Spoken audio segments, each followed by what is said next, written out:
And like you said, you don't know where this can go. We could get on a fight right here in this booth. You know what I mean? Like, we could. So you just set up situations and then we see what happens. Like we almost did the first time we met. And so, yeah, I was doing well, making money, but I was also cheating on my wife. And I basically... With your wife now? Yeah, we've been together. Okay. So we've been together, it'll be 26 years on Halloween. We've known each other since 6th grade. Then we started dating in high school. And really? We're like the high school sweetheart, but with a horrible twist. I cheated on her for 17. So, oh, wow. Yeah.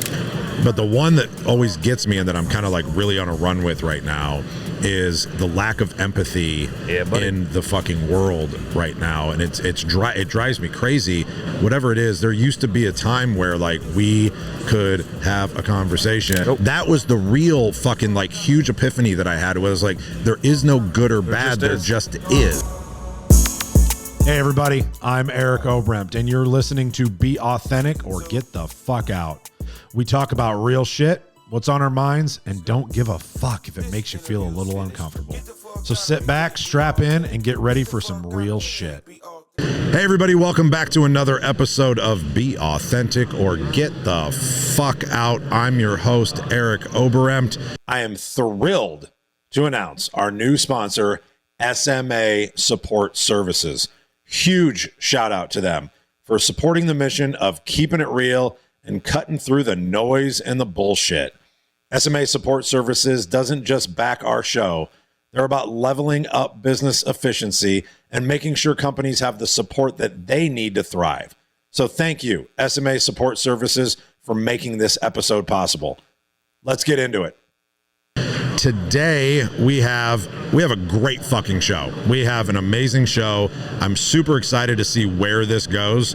No idea where it's going to go. I've been wanting to have a actual sit down conversation with this guy for a really long time. We've been on text strings together. We've like been introduced numerous times, and we've just never had an opportunity to actually sit and talk. And you don't know this about me. Nick doesn't know this about me, but one of the reasons that we started this show, again, was selfishly to be able to stop and be present and have a conversation with people at shows like this or in my studio or wherever it is, where generally speaking, we just kind of pass each other in life and shake hands and be like, it's really good to meet you, man, right? And if I'm not part of your group or your community or whatever it is, like we never have a time to coexist. And so one of the purposes of this show was to be able to take that time to stop uninterrupted.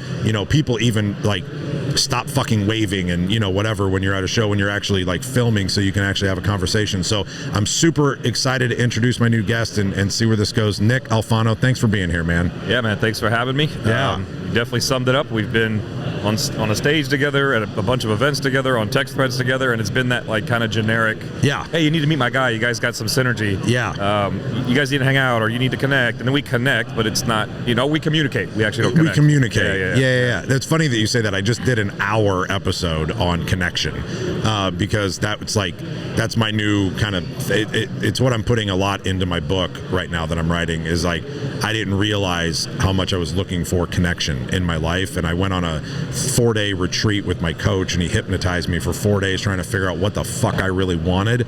And at the end of it, I finally figured out, I was like, oh, it's connection. And I didn't realize that, but it was like I wanted connection from my wife, from my kid, from my friends, from people in my life. It was, oh, that was why you drank every fucking day and went to jail and did cocaine, and you know what I mean? Like, realize that that's what it was all about, and that's all I was looking for. And I'm like, cool, I have a platform now where like I can facilitate, I can force connection. But the other thing too is you figure out like that you don't 100%, and like you said, you don't know where this can go. We could get on a fight right here in this booth. You know what I mean? Like, we could. So you just set up situations and then we see what happens. Like we almost did the first time we met. Wow. Out of the box, out of the gate. Come on, dude. Come on with it. We got to retell that story. So the first time that we became aware of each other, I would say, was it 3 years ago at RoofCon? 2 or 3. 2 or 3 years ago at RoofCon. 3, because I keynoted 2 years ago, so it would have been 3. We were on a panel together. It was a personal growth and development panel, and I think Cole was moderating it. and me and Paul were on the panel, and we were both sitting there, and I didn't know who the fuck Nick was, and I don't even remember what question was asked, but we were all sitting in chairs like this, right? They weren't bar stools, right? Where you're kind of half standing up and whatever. Like, it was sit down chairs. So you're making a case that I had to make a massive effort. Yes, absolutely. And in the middle of it, Nick gets asked a question. He might not have even been asked a question. Somebody else might have been asked a question. Likely. And grabbed the fucking mic and jumped up and started walking around the goddamn stage, just alpha mailing the fuck out of that stage and owning it. I'll give you that. Like, you owned the fucking stage. And I'll never forget, me and Paul for like 3 weeks were like, who's this motherfucker? I do not want to know this guy. And then literally, like, not long after that, I might have jokingly told that story to somebody, Hunter or somebody, and they stopped and they were just like, actually, you guys are the same fucking dude, and you really fucking need to know each other. And I was like, all right, well, maybe that'll happen one day. And I'm super excited that it did, right? Yeah. Because everything, not only everything that I've heard about you from friends that do stuff with you, but just the short conversations that we've got to have, I can see now, like, you genuinely are, like, you're not that dude that, like, has to be loud all the time. You're the guy that, like, actually gives a shit about the people that are around him and surrounding him. And that's why I was so excited about this conversation. I appreciate you. I'm going to take about a minute to give my version of those events. Okay, fair enough. I mean, mine's the truth, but yeah, you go on. All right. So Hunter Ballou, being Hunter Ballou, literally was like, hey, I need to just throw you into this panel. And I was like, all right, cool, whatever. And he framed me up as the fitness coach. I don't know if you remember. So yeah, we all had like a different shtick. Yeah, I was the sober guy. Yeah, I'm not a fitness coach, right? And so he's like, yeah, just, you got some muscles, go sit in this chair and say cool shit. And I was like, all right, well, if I'm doing it, like, I'm going to get the content out of it. So at some point, I'm going to grab the mic, and I need you to get some pictures, because it was a pretty good crowd. It was in the hall down the way, right? Yep. So anyway, it was kind of a joke. So yeah, but for what it's worth, man, like, even in that moment, like, I was like, this is such an ego flex. Did you feel that way? Absolutely. Like, who am I in this moment? But you pulled it off, though, and it was probably great content. Yeah, it was cool. It was worth it, Yeah. I guess. Yeah. I guess, yeah. So talk to me a little bit. I want to get into what you're doing now because what I was really exposed to you is my friends and people that are inside of my community as well, that are also part of your community inside of the program. I'm really interested in, like, where that came from and why you even do it. Yeah, so it'll be 6 years on December 12th. So December 12th, 2018, like, one man said one sentence from one stage, and it, like, changed my life. And I'll get back to that in a second. But essentially, I've been a serial entrepreneur for 26 years. Like a lot of young guys getting in the game, I always put money first, like money over everything. Yep. And I made a good amount of money, but I sacrificed everything else. And yeah, I feel like there's this character arc, to the male entrepreneur. And I only work with men, so I can really only speak to what I've seen in men over the years. Where you just kind of hit a wall of, like, this shit's not worth it, man. Like, my goal is to show everyone how to make a ton of money, just so they can have that epiphany as well. Like, the money means nothing, And so, yeah, I was doing well, making money, but I was also cheating on my wife. And I basically... With your wife now? Yeah, we've been together. Okay. So we've been together, it'll be 26 years on Halloween. 26 years? How fucking old are you? I'm 43, yeah. Jesus. So we've known each other over half of our lives. So we've known each other since 6th grade. Then we started dating in high school. And really? We're like the high school sweetheart, but with a horrible twist. Like, I cheated on her for 17. So, oh, wow. Yeah. And I can say that, like, right now in front of all these cameras, because now we use that as our power to walk couples through infidelity and other things. Okay. But, I lost my virginity to this girl. Like, she was that was one of my many stories, right? When you become a great salesman, the number one person you close is yourself. So yeah, I went on kind of a rant, and then I started making money. So, like, when I left my four walls every day, I felt like King Kong. I had 700 kids employed under me. I was making 7 figures passively. I was the dude, the muscles, the tattoos, the sports cars. Like, my wife's gorgeous, my kid, the white picket fence, all the things. So I checked, like, every box that Instagram says to check, but those are also the same douchebag boxes, right? Right. So I fit that mold very well. And then, I had this crazy moment, and then that moment led to a gentleman bringing me to an event when, like, 5-6 years ago, if you told me I would meditate and journal every day, I'd probably punch you in the fucking mouth. Correct. Yeah, I mean, like, this was some woo-woo hippie, not for me stuff. And I went to an event in San Diego, California, and this gentleman, Garrett J. White, who runs Warrior, It was WarriorCon 3, I believe. There's like maybe 1,200 dudes in this room, and he said, in a world full of liars, this is the sentence, in a world full of liars, the truth is a declaration of war. And it like, it like pierced me. And I was an attorney at the time. And then where I had the 600-700 kids on phones was debt collection. I had 23 locations nationwide. We were just basically dial for dollars, like Wolf of Wall Street, Boiler Room. You know, we're old school, so Glengarry Glen Ross, like all those movies combined, right? Operating in the gray, not anything like criminally illegal, but definitely like violating little things here and there. Sure. Just to make a buck. Yeah. So, and then I put myself through law school because we were getting sued so much in debt collection. So I became a lawyer, which I absolutely despise lawyers. And yeah, I burnt all that to the ground and just started helping dudes, and it'll be 6 years, coming up on 6 years here in a few months. Really? Yeah. So how do you help dudes?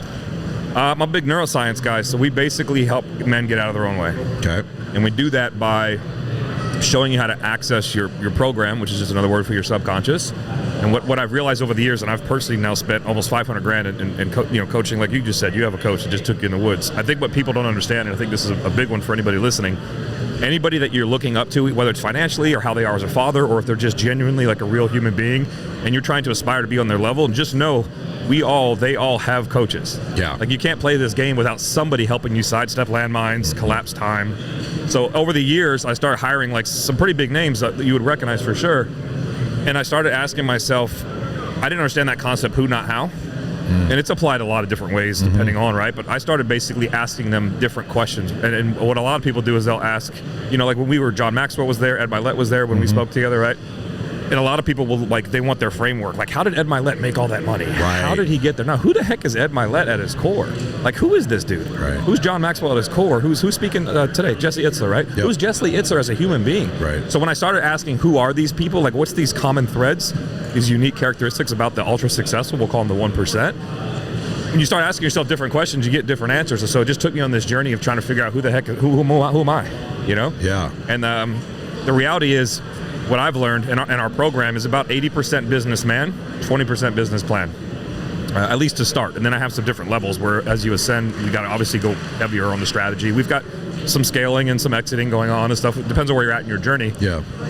But the reality is most men are asking the wrong questions, and they're never going to win until they get out of their own way. So what was the answer that you found when you've tried to figure out who is Nick?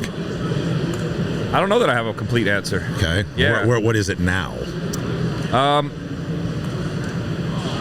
I don't know how to unpack that on this. That's a powerful question. I think I'm constantly revising this quote unquote version of me. Okay. Because when I've asked that question to my men and then of course to myself, the first thing people do is like, well, I'm a husband. Well, right. I'm married with kids. They kind of hit all their like accolades almost. Like even being a husband is even like a quote unquote like accomplishment, right? So everyone goes straight to their accomplishments, and it's hard to kind of define who you are at your core. Like I'm a giver, like you said. Like I'm here. It's gonna sound self-serving, but I came last minute because all my dudes got boosts, and they're like, hey, just come help us close deals or help us or just support or whatever, And David Daniels like, yeah, I'm gonna get you on Eric O's podcast, So it's like this whole thing for me was like, I don't have a dog in this fight. I'm here to just, if we can support our people. Yeah. And I've definitely transitioned my obsession to how can I help as many people win as possible, and if I do that, then I'll be successful by default. Right. And it has been a slow growth. It's been the slowest thing I've ever built. Yeah. But but the first couple things that come to mind are my core values, which is giving, leadership, truth, and integrity. I think they're two completely different things, and then service of others. That's like they're actually right here on this necklace right here. The slow burn is I literally the last episode that we just filmed, we dug into that a little bit, because one of the reasons that I started the podcast was because I was getting so annoyed with all the fucking noise that's out there. And all the people that are so goddamn fake and are pretending to be one thing out there and trying to project into the world, but then when you actually meet them, you're like, oh, you're a pile of shit. Like, you're not that fucking human. And it was infuriating, right, to a point.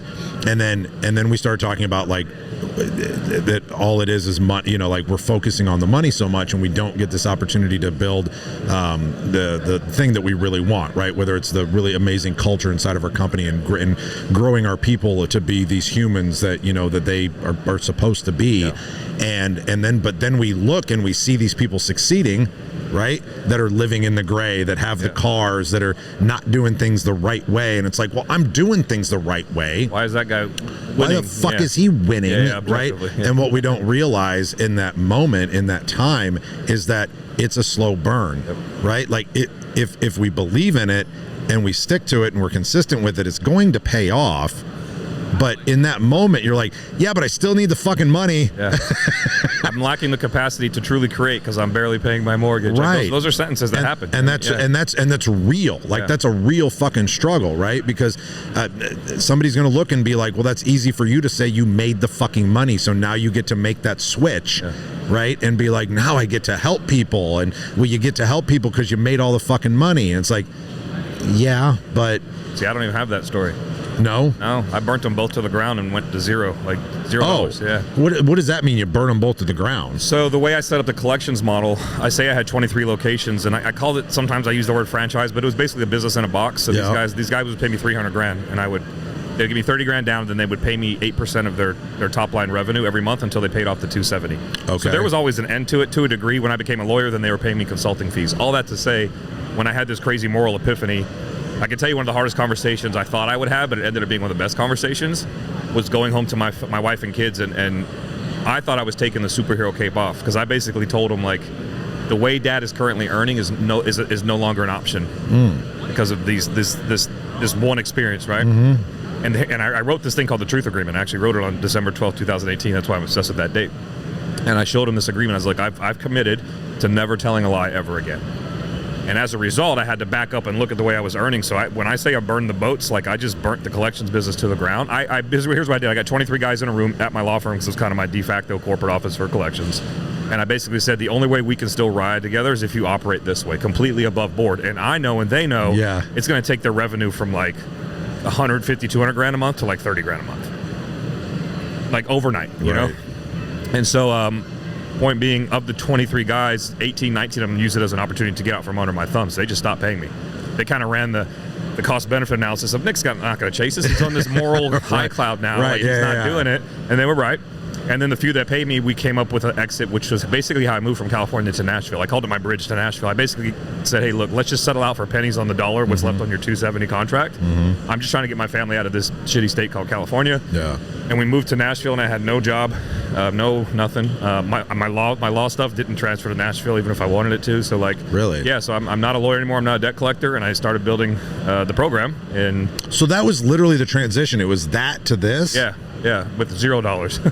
Really? That's why it's been so rough, because I still have I'll tell you my burn rate on this thing. My wife gets pissed. We still have like a $40,000 a month burn rate between kids in college and just life, right? And so, like, my daughter's at University of Alabama. You'd be blown away with that stupid school cost when you're out of state. Oh, when you're out of state. Yeah. Like, and she's, no offense, but yeah, I don't think any education is worth what we've paid for that. Man, that's no shit, right? Yeah. It's a cool SEC campus. Go see the games. Nick Saban was there for 3 years, obviously. Yeah. It was a wonderful experience. I'm glad we were in a position to afford her that opportunity. Yeah. But I can tell you so I have a 22, a 20, and a 17. And my 20-year-old was like, Dad, you're going to spend, it's about $200,000, right? You're going to spend $200,000 on 10 of these education. Can I just have $200,000 to start a business? So she's my little hustler, right? So they're starting, and I think you're seeing that now in this generation. Like, school is not college. The game is not what it used to be. I think it's who they're surrounded with, though. Yeah. You know what I mean? Like, if they're surrounded with a dad that is some type of an example of that, then yes. Well, the entrepreneur stuff, you mean? Yeah. Yeah, I agree, because my son, he's a senior now, so he's he's a D1, he's getting a lot of D1 looks, he's a soccer player. Right. And he has an opportunity to go to school, and he's kind of on the fence, too, because he's watched now, not only Dad, but he's watched sister go, and she's going to come out with an event planning degree. And she's going to have to move home, because I don't know how kids even survive nowadays in this world. You can get an event planning degree? I guess. Yeah. Stop it. Yeah. Talk to the University of Alabama and ask them how much I paid for that event planning degree. Really? Yeah. That's a thing. It's a thing. That's got to be new. We did just, we're working on a property that we're using for the program. And, right, and I did hear all my wife wants to do is run weddings and stuff, so my daughter's going to move home. And it's going to be a beautiful thing, but to get a degree for that, I think is a bit of a money grab. I think the other switch, I just thought of this, is that I think that formal education has also become a little outdated, because of there's so many people in whatever space you're in that are putting together their own schools. Yeah. Right? Like if you can go pay 40 grand to somebody that's fucking done it and put together 300 hours of videos and training, like hyper focused. Like, and I can get that for 40 grand and I can then go execute it. That's better than 200 grand. So I can send my kid to go get drunk for fucking 4 years. Sororities, trust me. Like, I mean, that's really, that's been the big change, I would say, probably in the last 6, 7, 8 years, right? Yeah, you're absolutely right. There's no like real accreditation process. And to your point, when you just do the analysis on your own, you're like, okay, I'll pay the 40 grand for the sniper approach versus I go here and it's kind of spray and pray. Like she changed, like most kids, she changed her major twice. Right. She had to do, some general education. So it's like it was the 4-year college experience. Sure. And again, I'm glad we were able to afford her that. She learned some, hopefully, some things, but at the same time, it's nowhere near what it used to be. Yeah. So I know you do a lot of things, like, because you speak and you do, you do different things, and I know you're talking about launching. Do you already have the podcast, or because you said you had like 14 in the can, or something like that? Yeah, I get yelled at for this. I got to drop some soon. Yeah. The podcast was supposed to be October 1, so like a couple weeks ago, but got it. I've got a story that if I can't be hyper consistent, I don't want to drop it. Right. It's just not high enough up on my list right now. Right. And then you've got the program, and is that kind of your like 100%, like that's where you focus all your energy? That's my baby. Right. There's different verticals in there because again, I've got guys that are looking to scale and exit, so they take a lot of my time, and I got to fly out to them at times, like quarterlies and things. Gotcha. And then I've got guys that are, for the most part, here's our avatar: male entrepreneur married with kids. Got it. But once in a while, we have guys that are still W-2 that are trying to transition to that entrepreneur life. So we've got guys on every little part of their journey, and so it just depends on where they fit. I've got 6 coaches now nationwide. They all touch down for live events, but they're obviously like heavily involved with the Zooms and the curriculum and stuff. Okay. So they help facilitate depending on where you're at. Who are your coaches? Do I know them? One's here, Hudson. Taylor's like on the fence right now. He's is he? About to be. Yeah. Okay, cool. Well, he was like, I think he got an award last year for number 1 in Revolt. He's hands down. If we had to do a vote in our program, he'd probably be number 1, number 2. Yeah, he's just that guy. Yeah, he is. He's a phenomenal. He's actually helped facilitate some live events. So, oh, really? Yeah, I love them as a human being. So Hudson, my AI guy, he was actually in Indy, and when he was a member, he was actually in the fitness world for like 10, 12 years. Which clearly you were too, since you're on a panel. Yeah, exactly. Yeah. As soon as you put it on the board, it must be true. Yep. Yeah. So yeah, Hudson's one. I don't know if you know the other guys, but I got. Oh, actually, Nick South is here. I have 2 coaches here. So yeah, I've got a couple coaches here: Mesa, Arizona, Orange County, Atlanta. I got coaches everywhere. Everywhere. Yeah. And you do all your events in Nashville. We've been floating around, but now that we secured this property, I want to get more consistent with that location. That was kind of the point, because you're at the mercy of weddings. You're at the mercy of paying a premium to rent someone else's space, and then hauling all your stuff out. Like even you had to bring all this stuff out. Yeah. So when we ran events in Cancun, Utah, Vegas, and it's like just to bring the whole squad and all the gear is a nightmare. So the property that we acquired is like 8 minutes from my house, and then once it's yours, you can just store all your crap there. So, right. Yeah. And run them frequently because you're up against nobody. Right. So we're only using it 3 days a month right now, but it's going well. That's awesome. Good for you. That's got to feel good. Yeah. I'll say this, and I don't need to probably get in the weeds on this, but we haven't actually fully acquired it. It's like a lease with an option, and we're like raising capital. But it's happening. I'm not worried about it. Yeah. I think you can agree with this. Most people are holding very tightly to the purse strings right now until November 6th. Yeah. So that's just kind of where we're at. That was something I learned the other day. I got a buddy that owns a bunch of restaurants all over the country, and we work out together, and he was telling me that as a general rule in an election year, all restaurants are down 12 to 15%. Like no matter what. Yeah. And he's like, we're very fortunate. We're only down 8. And I was like, why is that? And he's like, just the uncertainty. And I was like, does it matter who wins? And he's like, nope. Just panic mode? Yeah. Yeah, and because in my mind, I was like, oh, well, Trump better win so that, everybody comes back and spends money. And he's like, nope, doesn't matter. Yeah. He's like, everybody just doesn't know what the fuck's going to happen, so they don't go out. And they panic equals freeze. Yeah. Yeah, okay. And they don't spend any money. Well, I could give you a big one. And so we've been around 3.5 years now, just specifically the program.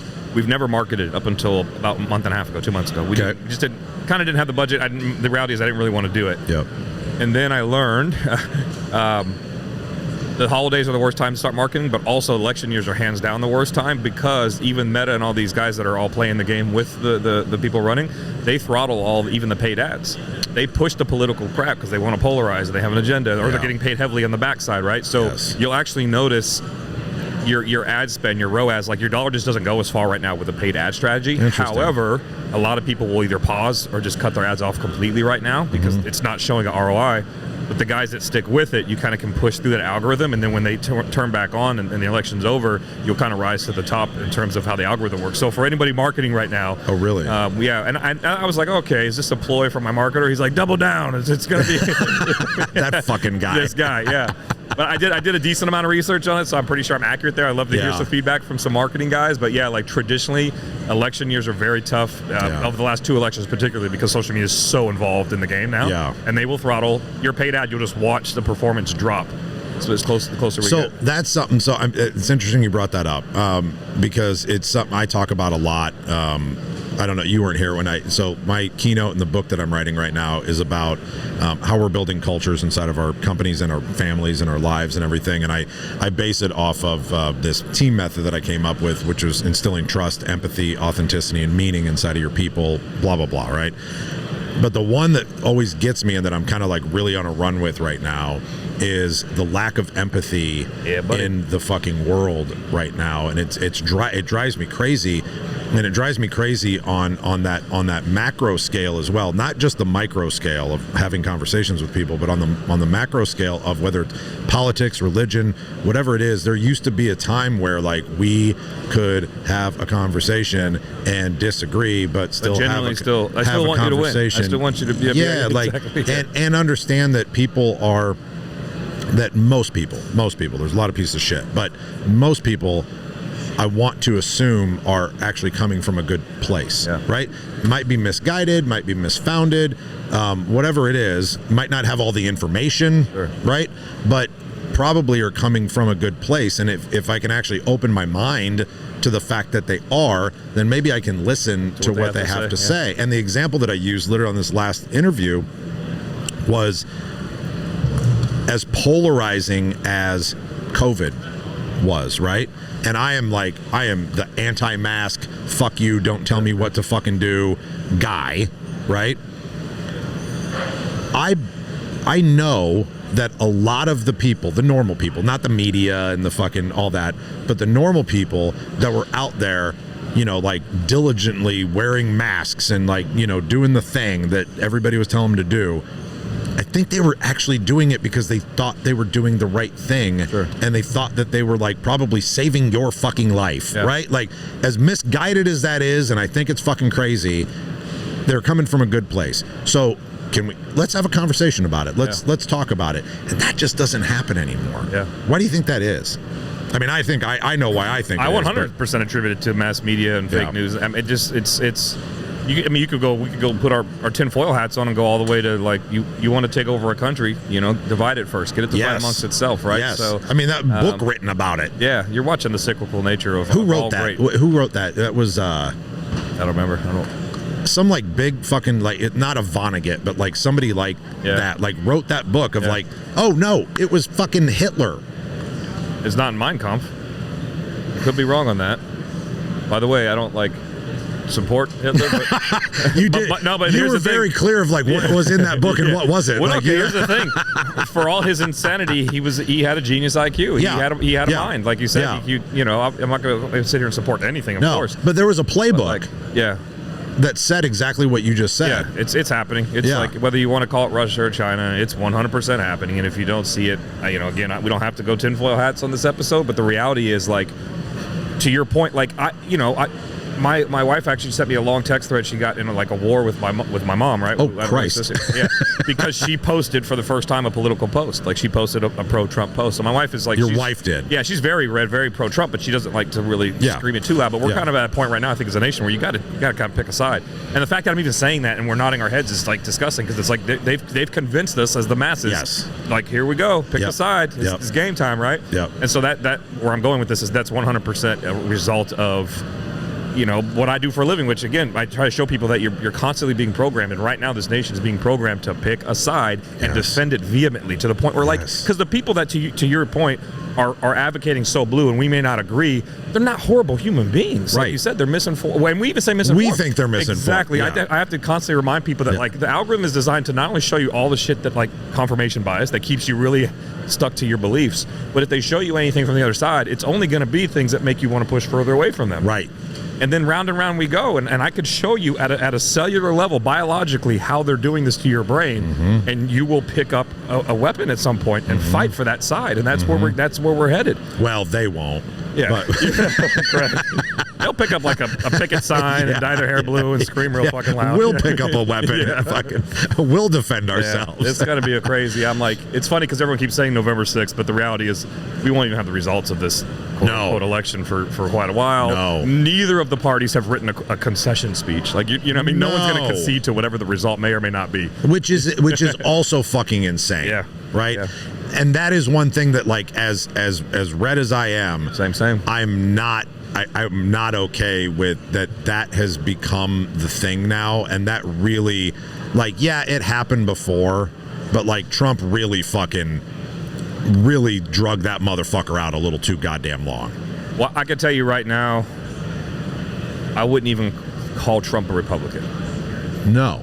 Yeah, he's borderline independent, but obviously if you run as independent, you're done. Yes. Right? And he's trying to put America back together, and he had to pick his side, right? But because even the old school Republicans don't like him, right? But they like that he's dragging some blues over to the red, right? For future earmarking. You know what I mean?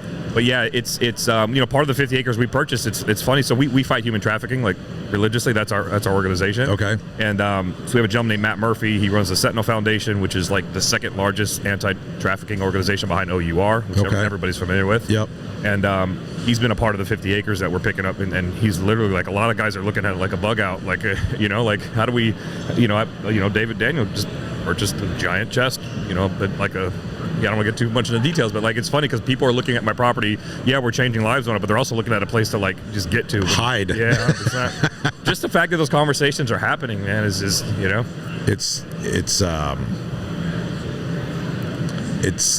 sad. Yes. As well, right? Like I don't even want to say scary, but it's sad that we've gotten there because I know what I was going to say was, hey everybody, we're going to take a quick little break here. I want to stop and thank our new sponsor. If you're serious about getting your time back and scaling your business, then SMA Support Services is your secret weapon. I use SMA for all of our support and admin tasks. Everything from back office management, day-to-day admin, even a call center. Their team frees up my staff to stay focused on high-level, revenue-generating activities. And that, let me tell you, is a fucking game changer. SMA isn't just support. They're a partner that keeps our operations running smooth and efficiently. So if you want to focus on growing your business and leave the support work to the pros, hit up SMA Support Services. We are 100% being programmed, right? And I think that is, and I think that the people that don't see it is like, I don't know. How do you reach those people? It's kind of the how do mission. You do that? Yeah, well, it's hard because so the reason we use a lot of like hardcore tactics, like military tactics, is, and I work only with men, so again I can only speak to men, but we have to like physically kind of handle you to wake you up. Like that's a fact. In order to get people to even like.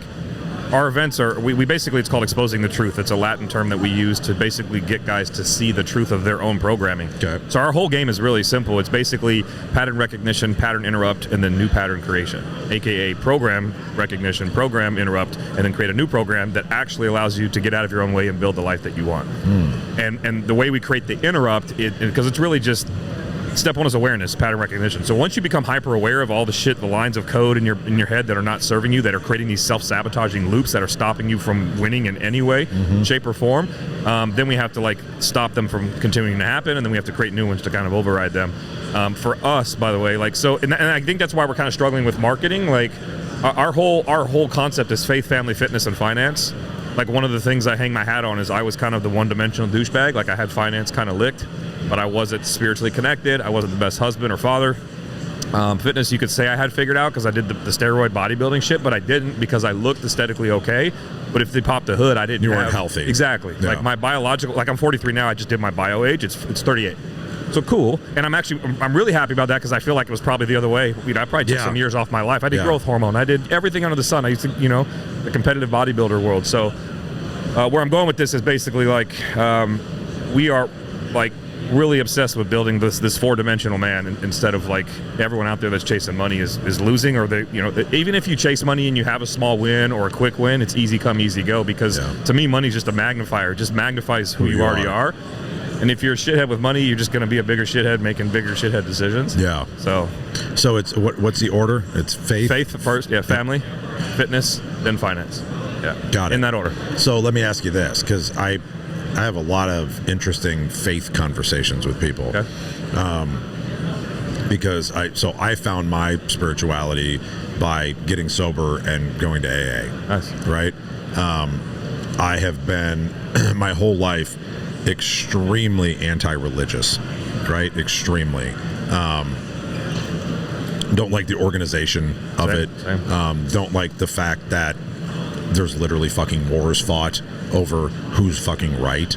That's just always boggled my mind, right? And that people would stand so fervently for it and hate somebody else, like genuinely fucking hate somebody else because they didn't believe in the same stories that person believed in. It's like, my fucking book's right. No, my book's right. Fuck you. They're probably both a little goddamn wrong, right? That's always drove me nuts. But if you're attached to them and they help you, good for you. But don't judge me. Correct. Yeah, exactly. Yeah, like good for you, right? Like I'm not gonna judge you for what it is. I was raised Roman Catholic, and then I have a bit of a crazy story too. So I walked away from faith for almost 25 years. Did you? What brought me back was essentially, I'm such a science guy, like a nerd, that I went so far down the rabbit hole to almost like, have you heard there's a book, The Case Against Christ? I have heard of it. So where he sets out to prove he doesn't exist, only to find out. They made a movie too, didn't they? A documentary? Maybe. I'd like to see. I think Hunter told me to watch it. So essentially, it's kind of like this. That I didn't know about that until later. Someone told me, but that was kind of how I stumbled back into faith, because I was like, I went so far down the rabbit hole of science, like. There's no other explanation. Like you hit every single wall under the sun, and I wouldn't say I found him by default, but like I literally set out to no way, this isn't real, like no way, and then just it's not possible. So my question is, and I think I know the answer, but my question is that because that's so important to you, when you bring in 30, 40, 50 guys, however many guys you have, doing this thing, is it, how do you throw faith at them if it's not yours? Yeah, that's a good one. So we don't preach one particular. So I was raised Roman Catholic. My wife's a Christian. We kind of go back and forth on that at times. We just ran an event recently where we had a couple guys, do Hail Marys and run the rosary over this guy just to get him up the hill. Right. So we've got some Catholics from Louisiana. Then I've got like 12, 13 LDS guys out of St. George, Utah. I've got a Muslim. You know what I mean? So we just preach faith. Like we say the word God. We talk about God quite often. Yep. But I'm not here to say like it's not a Christian movement. I haven't really. That's one of my issues with some of the shitheads out there. I'm watching a lot of guys right now, what I call sprinkle Jesus on their message, just to turn an extra $1, and I think it's disgusting. Now there's some guys that have always been in that arena, and I love them for that because that's a very necessary message. Yeah. And I've had guys like my Mormon guys. I had a guy leave my event. He said I made his ears bleed because I say fuck so much. Really? He literally texted me. He's like, I love your message. I love what it's about. I really felt something here, but my ears are bleeding. I have to go. Did he leave? He left the event. Yeah. That's hilarious. Yeah. And that's okay. Like, that's fine. I've got a guy that has taken a version of what I'm doing with my blessing, if you want to call it that. It's not mine anyway. It's all coming through me. If he's in Atlanta and he's just way more faith-based than me and he doesn't drop F-bombs like we do, and that's necessary because my message is working like really well, and same message, different messenger is required. First of all, I'm only one dude. Even if I've got 6 coaches, I'm going to hit critical mass. Right. So to have him in Atlanta basically running the same exact framework but with a tighter faith-based frame is beautiful. And it's needed. So that's good to hear, and I really appreciate that. And to your point, it made me think of something I was talking to my coach about. Like when I speak, the first thing I say is I'm like, go ahead and get ready. There's going to be some fucks, some shits. I might even throw a cunt in there. Oof. I don't know. Like it might happen. I don't know. I don't know what's going to happen today, folks. If you need earmuffs, that's fine. If you need to leave, go ahead. Sure. But here's the thing. Can you separate a word that you have deemed to be somehow offensive to you, which is fucking stupid, like you made it into what it is, and can you get past that to hear the message? Because I'm not going to change how I deliver the message because it's not authentic to who I am. It's not how I operate. So I'm not going to change how I deliver the message. I'm going to deliver the message, but can you get past that to hear the message? And if you can't, then this isn't for you. And that's okay. right? And it's taken some years. You heard Morgan standing right here, right? And she and she didn't want to be on the podcast because she didn't want to deal with any fallout because of how my message is delivered.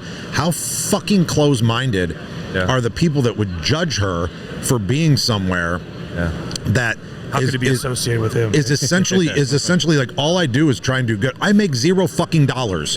All I do is spend money to do this, right? I am not here with a booth at RoofCon. I have nothing to fucking sell. Yes, I've got cult culture movement and I've got some coach, whatever, right? I've got that, but that's not like my life. But you didn't charge me to be on this podcast. You paid a premium to have this booth here. Yes, because I genuinely want to give back, and like hopefully somebody watching this and listening to this is like going to get something out of it that they're going to be able to put in their lives and change about themselves. And maybe somebody's going to watch it. Maybe somebody's going to watch it and go, you know what? I want to fucking work with that guy. Yeah. Right? Whether it's at my roofing company or it's I want this guy to speak at my event, or I want this guy, maybe something will come of it, but that's not the intention. Or maybe not. Exactly. Or maybe not. I'm not married to the outcome. I'm just here to be present. And I'm here to fucking do it and just enjoy it, right? And I think that's why everybody wanted us to get together, because you're there as well, right? A long time to get there, 100%. Yeah, 100%. And I'm growing slowly. I talked about how painfully slow it's been to grow this movement, but I fly out of bed every day, man. I absolutely fly. When I get a message from someone or even someone's wife about the turnaround that their husband's had, or obviously people are having financial and business wins, but the wins that we're most proud of are like when a guy is showing up better for his wife and babies, or it's you can't. There's no way you can put another zero in my bank account versus like helping 10 dudes just completely change the trajectory of their life. And the reason, to your point, I'm so passionate about this type of stuff is I'm a product of that product where one sentence completely shifted my entire world. Yes. One sentence. Yeah. So that's all it takes. And it might be on this podcast, it might be another one, it might be something you say later. But if one dude is like, to me, it's all happening exactly how it's supposed to happen. Yep. So there's a guy out there right now that needs to hear one thing from your mouth, and everything's going to change for him. And he's going to probably walk up to you one day, because I constantly walk up to Garrett White and a few others, and I'm like, look, you don't know this. Maybe you don't need to know this, but it took that dude to open his mouth and stand on stage and not give a shit about what people say about him, because he drops F-bombs like we do, by the way. And like, just have the courage to share your story. I think it's your actual responsibility. Like, it's not even it's 100% your responsibility. It's fucking selfish if you don't. Dude, Hunter got me with that a long time ago. I was like kind of debating on like how loud I wanted to be. And it was like 3 a.m. and you've been to Homestead probably, right? In St. George, Homestead Ranch. I've run events there. He's run events there. It was 3 a.m. We're in a golf cart, and we were like driving back up to our little cabin or whatever it was, and he literally was like, you're selfish. You know what I mean? He's like, what you do is so whatever, right? I don't want to sound self-serving, but he basically said you're not loud enough because you have a story that people are going to judge, and you've got a background that's not like everyone else's. He's like, he literally said this. He's how far he went with it. He's like, there's a dude right now at 3 a.m. or whatever date it was with a gun in his mouth. Right now, think about that. And all he has to hear is one sentence from your mouth, the same way you heard one sentence from some other man's mouth, and he puts the gun down. Fuck you, you're selfish. And it was a powerful moment. And I always thank him for that, because to have people around you that will pull your card, that's the game changer. That's where guys are losing too. They surround themselves with guys that like, you buy my bullshit story and I'll buy yours. Right. And neither of us will grow. You know what I mean? Like, because we don't have the courage to pull each other's card. Fuck that. So my moment that when I heard what I needed to hear was literally a couple years ago, that year that Milet spoke here. And that was the first time that I'd seen him speak. I'd missed him at a couple other events. I was doing something and I couldn't be there, right?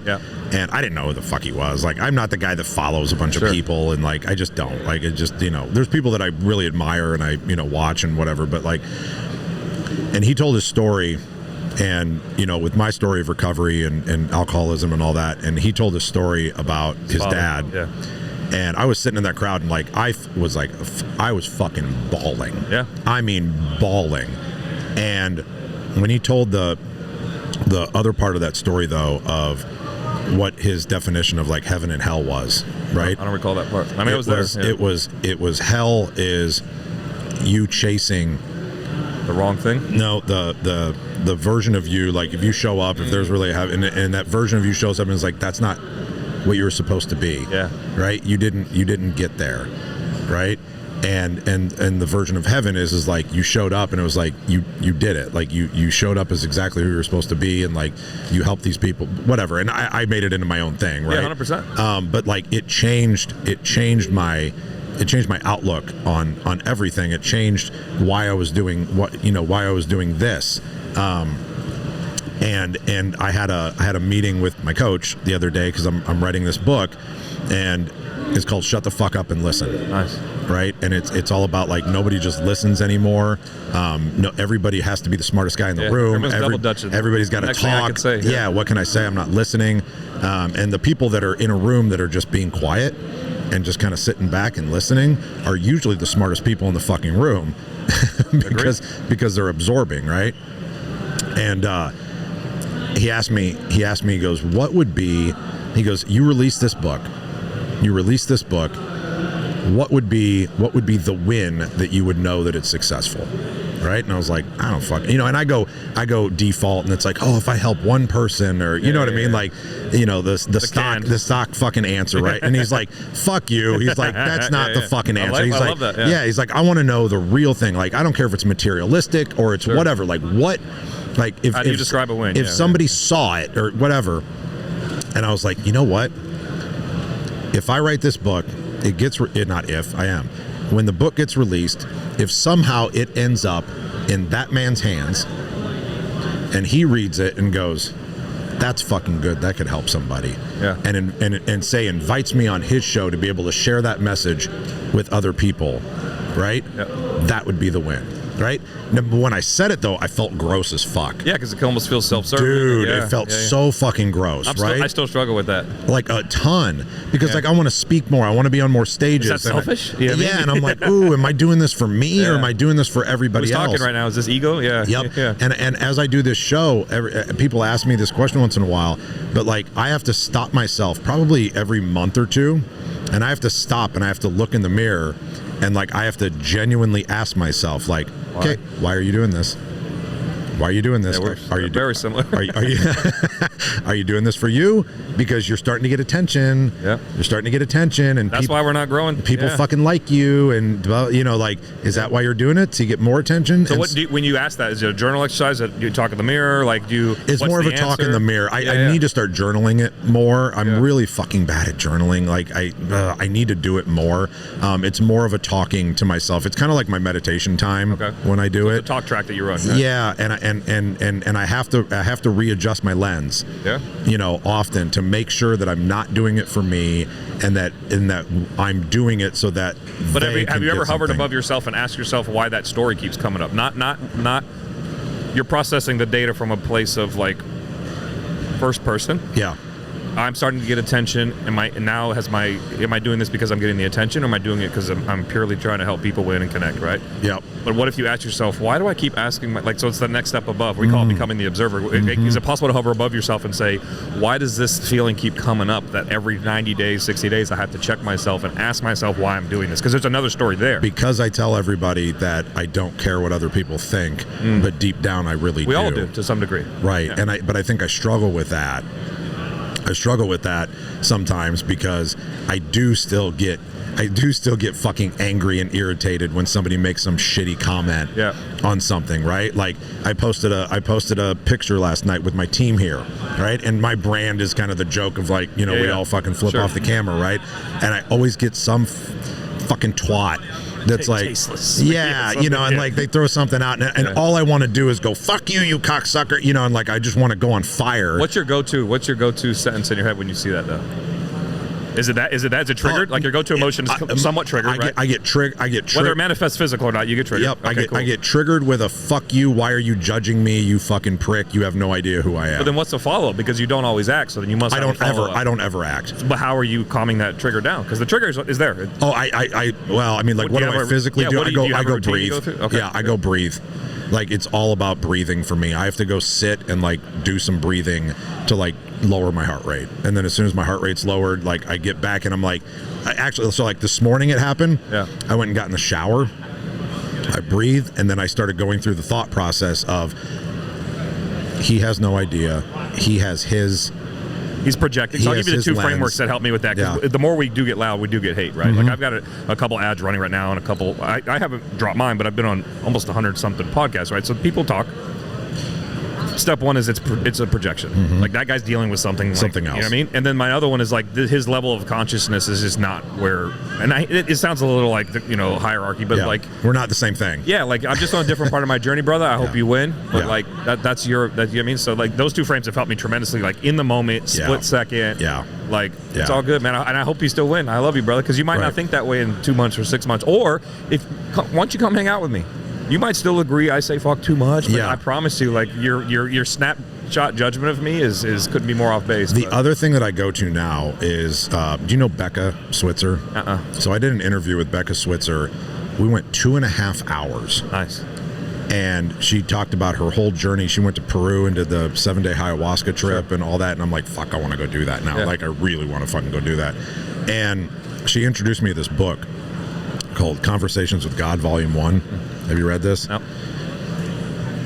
Changed my life and changed my outlook and my lens on everything. And it isn't about a religion. It isn't about anything like that, right? But it's about how everything just is and how to be okay with everything just being, right? And that everything happens, whatever happens is what's going to happen, right? Like we have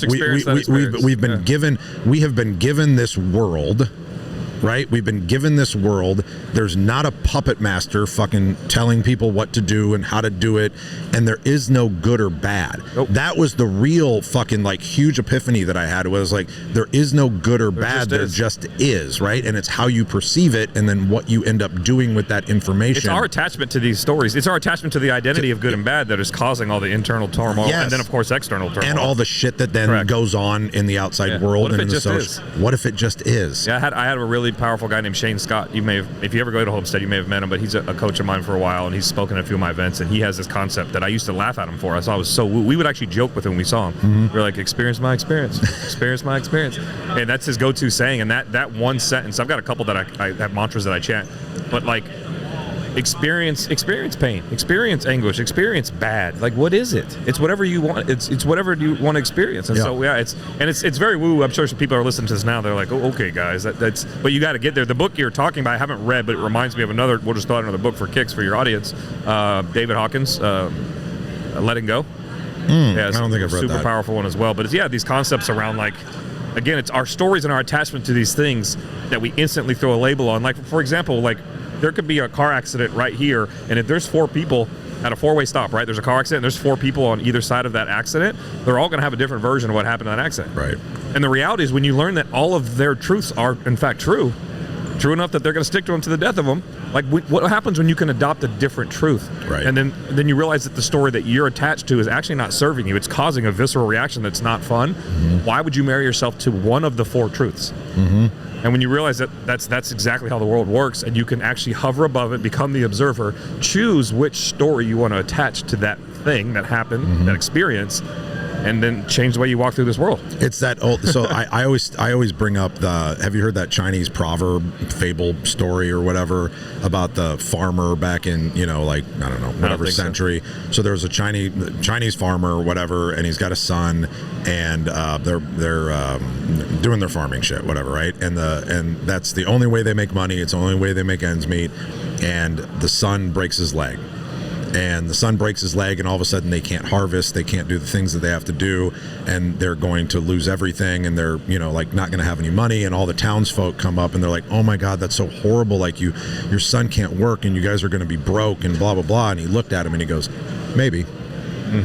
And then a month later the military comes through because they're doing a draft, and they're having to pull all able-bodied people to be able to go to war, to be able to fight this war. And they come, and the son has a broken leg and he can't fight, and they're like, oh my God, that's so amazing, like you got so lucky, like your son isn't going to have to go to war and die and blah blah blah. And he's like, maybe. And it just keeps going, right? With that, and I forget all the extra ones that go with it. It goes up and down, but right? It goes up and down. Like Maybe. Yeah. Maybe. Like, maybe it was bad, sure. but maybe it was good. I don't fucking know. Like, I'm just going to deal with it. Just was. Yeah. Exactly. Yeah. And like I said, we're getting super woo-woo now and whatever, but like. But when you can get to these conversations, these are the conversations that people aren't having that they need to have. And I get it because, again, 5 years ago in my journey, personal development, I would have walked by this booth and be like, what are these fucking weirdos talking about? Yes, you know what I mean? 100%. Who's going to help me make more money in here? Yeah, exactly. And that's the other thing, like that's the thing. Everybody wants to know how to make more money. And that's why this is hard to quote unquote sell, right? Because we're asking grown men to do introspective work. Yes. Hold up a mirror. Yeah. What's the ROI though? Yeah. What's the ROI, Nick? I want to know what the fucking ROI is. If you give me a framework, I want to know if I do this, and this, what pays off. We have a pretty cool conversation around ROI. Like, what's the return on you? Right. You know what I mean? Not ROI. Like, what is the actual return on fucking showing up as your best self for the rest of this fucking world? Yeah. And you'll build big shit, man. It's easier to build big shit when you figure out who you are. Like you said, unapologetically, authentically you. Yep. You know, what does that version of you look like? I promise you, it's much better living on this side of the fence. And the last thing that I want to bring up too is what you spoke about earlier, is watching when people have these wins and these epiphanies and change like how they operate. I had yesterday at the end of the day, Sam Taggart. Yeah. So Sam and I have been friends for a while now, and Sam and I met like right when he started all of his stuff, right? Started the circle and he's big time, yeah. He was not sure right then, and he started this circle, and there was 13 dudes in it. That was it. It's like 150 dudes, whatever now. Yeah. It was 13 of us, and he asked me. I didn't know who the fuck he was. He called me one day. I met him at Win the Storm. He called me. He's like, "Dude, you got to come to Mexico." And I was like, when? Yeah. And he's like, next week. Right now. And I was like, the fuck you mean next week, right? And I'm sitting there, and he's like, what, are you scared? And I'm like, fuck you, don't play that game with me. Like, I know what this is. And I looked at my wife, and I'm like, this crazy fucking Mormon kid wants me to go to fucking Mexico with him. Like, what? And she's like, do you want to go? And I'm like, kinda. I was like, I need to do something to get out of my comfort zone. Like, maybe I should. She's like, go. All right, so I go.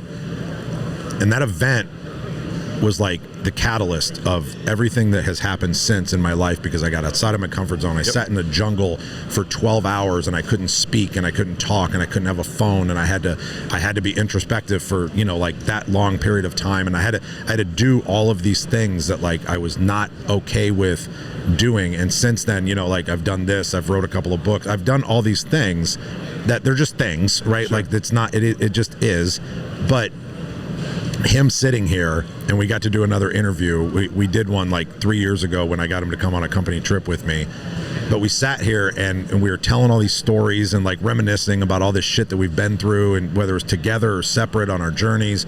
And he just looked and he's like, dude, he goes, you have no idea how much fun it is to watch what you've done, right, since that day that we all started, and look back at that group of people that were in that group and what they're doing now. And then I had another epiphany of like, man, that's where I am now. I'll say you've got that group now. So you're now going to you get to watch these guys go out. Now I get to watch these guys step into their power, step into their genius, and just help people. Yes. You know what I mean? And what does that look like? And then it all comes back. Oh, 100%. Right? It 100%. All fucking comes back to us. Whether it's spiritually, financially, like whatever it is, it all comes back, but it feels so fucking good. So that's where I want you to hold on to, because that's where I have my selfish conversation. I'm like, my container is a reflection of me. You know what I mean? And so, like, a lot of times the teacher is benefiting far more than the student. Yes. You know what I mean? Hey, I'm forced to show up like as my best, highest self all the time because everyone's looking at the leader, see what he's doing.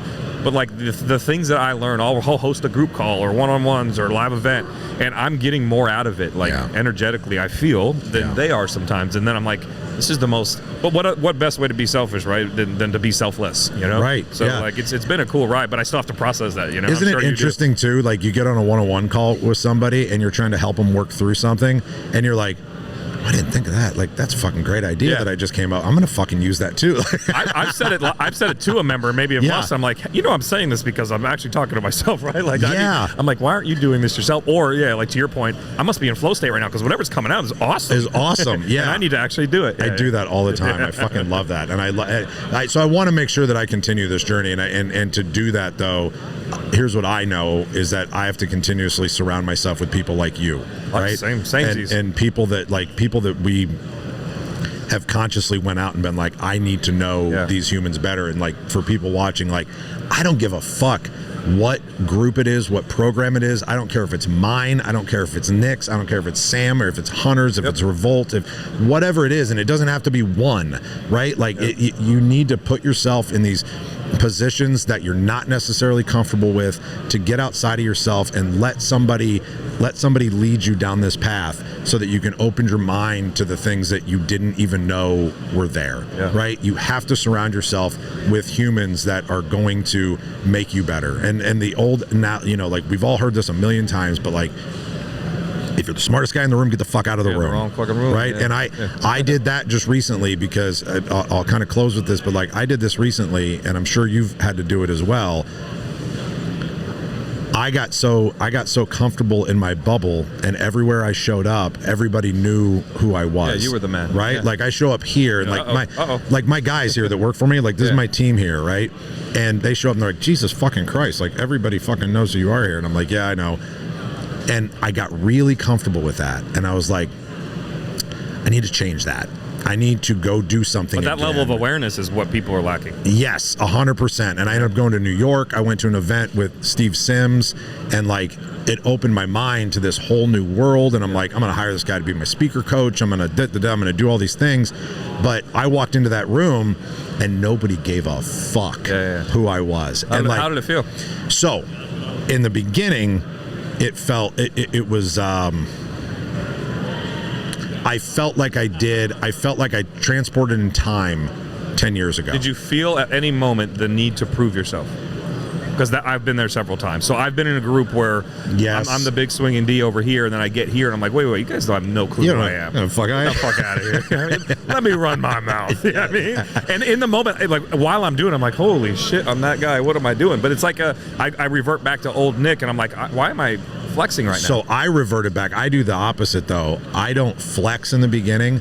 I go hide in the corner and observe. Okay, yeah. Right? I've done that at certain situations. I just sit there and I'm like, all right, who are my people? Like, should I actually be here? You know, like, who am I going to, like, I'm just. So we call that shrinking. So when so you shrink for a little bit, right? Yep. Okay. Yep. And then I'd have people come up to me and they'd be like, you don't talk much, do you? And I was like, oh, I'll talk. I was like, I'm just not ready yet. Like, and you might not be ready for me. So I was like, I'm just going to observe. By the last day, I had friends. I had people that I connected with. I became friendly with Steve. Like the whole thing, right? It all happened the way it was supposed to happen. Yeah, right? But I had to sit back. But I felt like I had regressed for a minute. Yep. Right? I felt like I regressed because I was like, well, why don't you just come in here as you and like go talk, like do your thing and whatever. And it's like, no, I'm not ready for that. Like I got here in a certain way, so I'm gonna do that. I don't know if that was right or wrong, right? It worked out. Obviously, there is no right or wrong, but maybe because I agree too. Like, you know how it is. Like, I was the new guy on your guys' stage, and I jumped up and wiggled around, and you guys had a comment for 2 weeks, right? No, but I'm saying there's like I wouldn't call it like paying your dues, but you're the F and G, right? You're the fucking new guy in a new surrounding, and if that's your MO and it's always worked for you, then great. But as long as, like, to your point, by day 3, you were starting to just show up like, this is who I am. Yeah, here we are. People love it or hate it. You know what I mean? Yeah. I think that's normal. I think, like, but to your point, I catch myself doing the opposite. I go hard. I'm like, you go hard. You know what the fuck I am, dude. You know what I've built. You know how fucking smart I am. Right. You know? Like, and I don't do it now because I caught myself, but I could give you several moments where I'm like, I'm like, dude. Yeah. But it all comes from the same place of fear. Oh, yeah, 100%. Right? It all comes from the same place of fear. It's just how we manifest it. Yeah. Right? Yeah. Dude, Nick, thank you so much for taking the time. Like, I know you got a million fucking things going on. I hope that we can extend this conversation. I know that you mentioned, like, hey, come down to Nashville. Like, let's whenever fucking do it. Hang, dude. Like, dude, I'd love to make that happen, make a trip out of it, and, hang out. You come speak at one of my events and just show some guys, like, see what we do. You know what I mean? Love to. We go out in the woods for several hours. You let me know, and I'll fucking I'll make it happen. I'll be there. Like, I love it. I want to know you better, and my whole thing is like forming relationships with good people. Yeah. Not just have a conversation, but like actually form like a real relationship with good humans. I want to do the scuba thing. I missed it last year. So do you want to? Yeah, 100%. I was supposed to go last year. Story, right? But, so I was a little butthurt. David was like sending me, constant updates. Are you certified? And Claudio, no, but I live next to Double D, and he was saying we could go do it at like a pool near us or something, right? Yeah. So I don't know the game, but Just give me the dates so I can start January 12th through the 17th. All right, yeah, let's figure this out. Let's check it out. Yeah, I'd love to have you there. That'd be awesome. That'd be awesome. Well, you heard it here, folks. He wants to go. So, everybody, thank you so much for tuning in. Oh, you know what? No, fuck. No. I got to end the show. I got to end the show the way that I always do.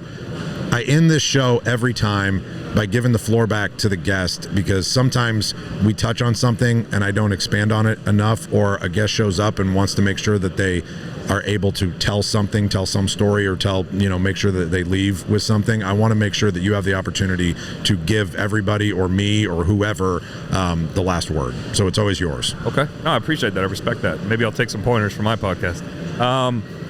I mean, I don't have anything I need to expound on that we didn't cover per se. I think one of the things that I appreciate the most as we sit here in this room full of people looking for the wrong answers, in my opinion, is that you take the time and spend the money and you fly out here and really make a conscious effort to just kind of slow people down, pull them out of their programming, and give them this unique perspective of like, what does it look like to just connect and not talk about money the whole time, or not look for the blueprint, the hack, the step-by-step funnel or whatever. So I just want to honor you, man, because this is like, we to your point, Taylor, David, Hunter, like the list goes on, Claudio, like so many people are like, you have to get in front of Eric. Oh, you guys are the same effing dude. So I'm excited. 100% we need to connect, whatever that looks like. You come out to Nashville, I come out to Cayman's, or where is it?